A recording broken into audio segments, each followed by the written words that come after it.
eletricidade é um fenômeno natural. Ela está por toda parte. Um exemplo são os raios.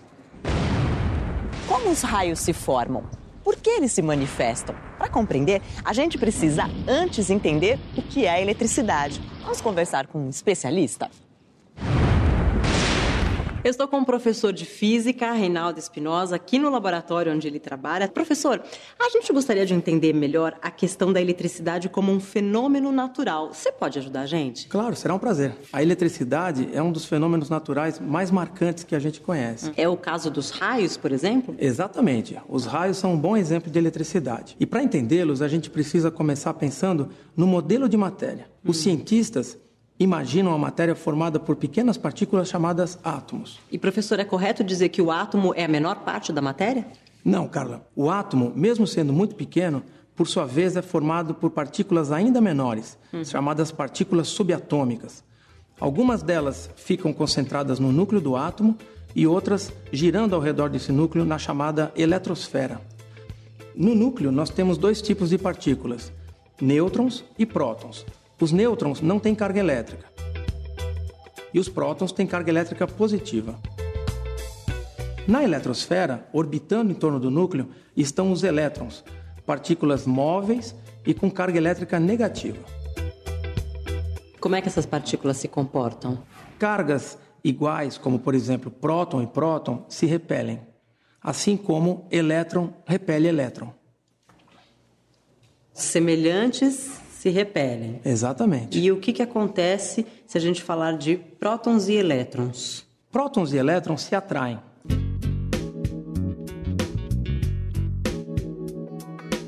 Agora, professor, se a matéria tem cargas elétricas, por que a gente não leva choque o tempo todo?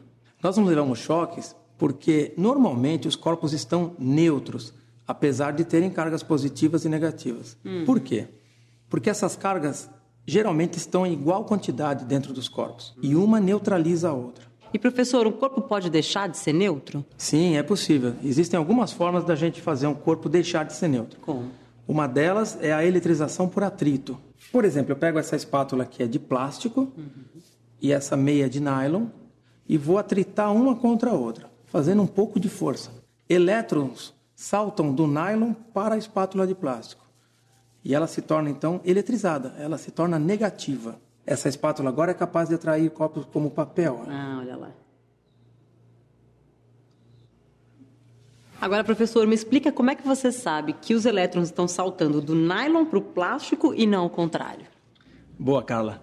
Eu sei disso porque, um pouco antes de você chegar, eu consultei a série triboelétrica.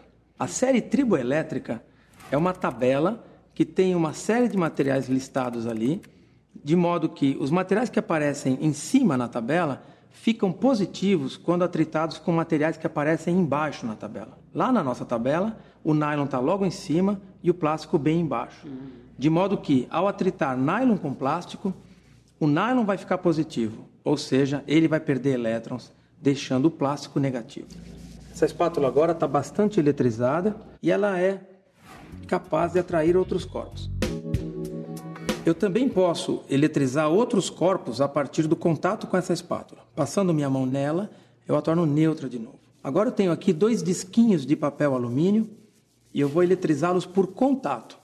Então, novamente, eu eletrizo a espátula usando a meia de nylon. Ela fica bastante negativa. Estou eletrizando por atrito. E agora, por contato, eu eletrizo esses disquinhos. Veja que um deles já tocou na espátula. E o legal é que depois do toque, eles passam a repelir a espátula. Por quê? Porque eles têm cargas iguais às dela. Aí não atraem mais. Exatamente, repelem. Cargas de sinais iguais se repelem.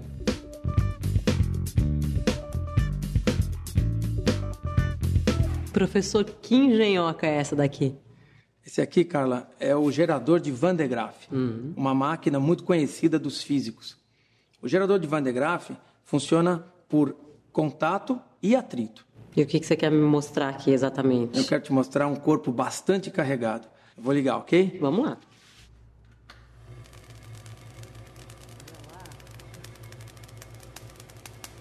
O que a gente está vendo aqui é que todo o papel, assim como a cabeça metálica do Van de Graaff, ficou eletrizado com cargas de mesmo sinal.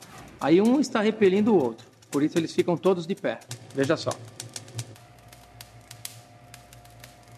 O que são esses estalos? São faíscas que estão saltando da esfera maior para menor. Isso porque existe um excesso de elétrons na esfera maior. E ela está se descarregando para menor. E como é que a gente termina a experiência sem correr um risco aqui? Eu só vou desligar e vamos esperar que ela descarregue, ok? Ah, tá. Continua eletrizado, né? Sim, ela vai ficar eletrizada por algum tempo, mas lentamente ela vai perdendo cargas para o ar, por contato. E aí os papéis vão abaixando lentamente, como você pode ver. Eu também posso apressar esse processo, dando mais uma descarga na esfera. Olha. Existe ainda alguma outra forma de se eletrizar um corpo? Existe sim. Qual é? Essa forma é a indução. A indução é um processo mais difícil de ser observado. Ela funciona assim. Eu vou eletrizar por indução esse pequeno disco de papel alumínio, ou seja, de metal, um condutor. Vou aproximar dele a espátula, previamente eletrizada negativamente. E ao fazer isso, ele vai se sentir atraído pela espátula, mas eu não vou deixar que ele encoste. Nesse momento, os elétrons do papel alumínio foram todos para o lado oposto da espátula. Eles estão sendo repelidos pelos elétrons da espátula. De modo que o disquinho de alumínio está mais positivo do lado de cá e mais negativo do lado de lá. Assim, a atração que ele sente pela espátula é maior do que a repulsão. Nessa hora, quando a indução das cargas foi providenciada, eu toco no lado oposto do disquinho. Opa, o que aconteceu aí? É uma coisa muito rápida, mas o que aconteceu é que os elétrons que estavam todos desse lado passaram para mim, que sou um corpo maior, estou neutro no momento, de modo que o disquinho ficou todo positivo. E aí, imediatamente, ele foi atraído pela espátula, tocou nela, e agora ele é negativo novamente.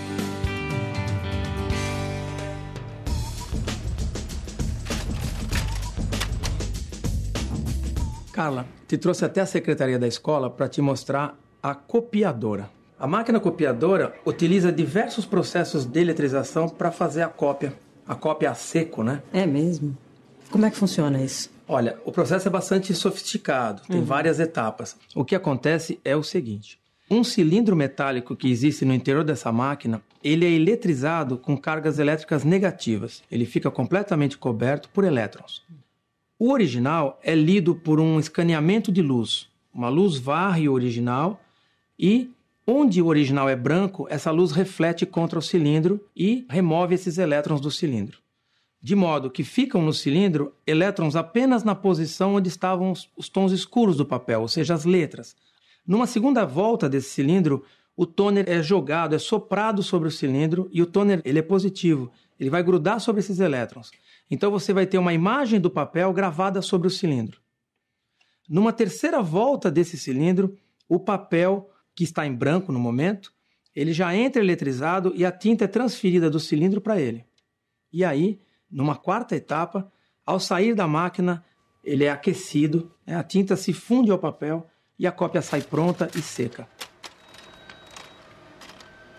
Existem várias aplicações tecnológicas da eletrostática.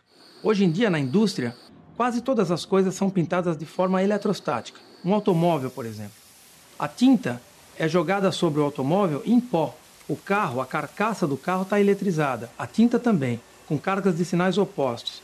E aí ela adere na lataria. A partir daí, o carro é colocado num forno e a tinta derrete, fundindo-se, formando uma superfície muito resistente e de excelente acabamento. Agora, professor, outro exemplo de eletrização é o choque, né? Esse muita gente já experimentou. Afinal de contas, por que a gente leva choque?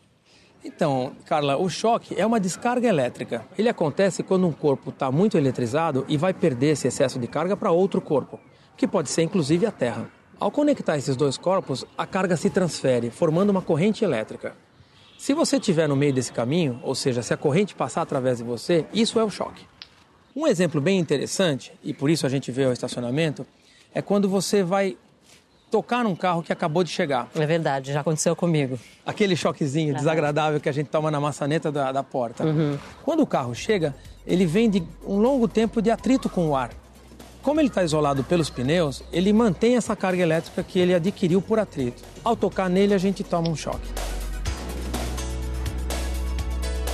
Bom, professor, a gente já falou sobre átomos, matéria, eletrização de corpos, eletricidade, mas faltou a resposta para a nossa primeira pergunta, né? É aqui no campo de futebol que finalmente a gente vai entender como é que se formam os raios? É isso mesmo, Carla. Porque campos de futebol, assim como todos os lugares descampados, são lugares de alta incidência de queda de raios, no caso de haver pessoas, porque elas se transformam em pontos dominantes da paisagem. Mas peraí, professor, tá armando uma chuva aí, não é um pouco perigoso a gente ficar aqui, não? Não há perigo nenhum, Carla. Aqui nós estamos protegidos por uma série de para-raios que foram instalados ao lado do campo. E falando então sobre a formação dos raios. A formação dos raios é um fenômeno bastante complexo, mas ele pode ser resumido de uma forma simples. Basicamente, as nuvens, atritando-se umas nas outras, ficam carregadas.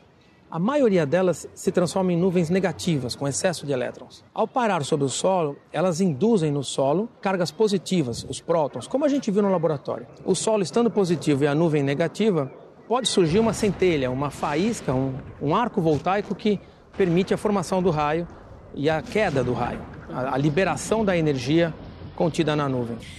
E professor, onde é que cai mais raio no mundo, hein?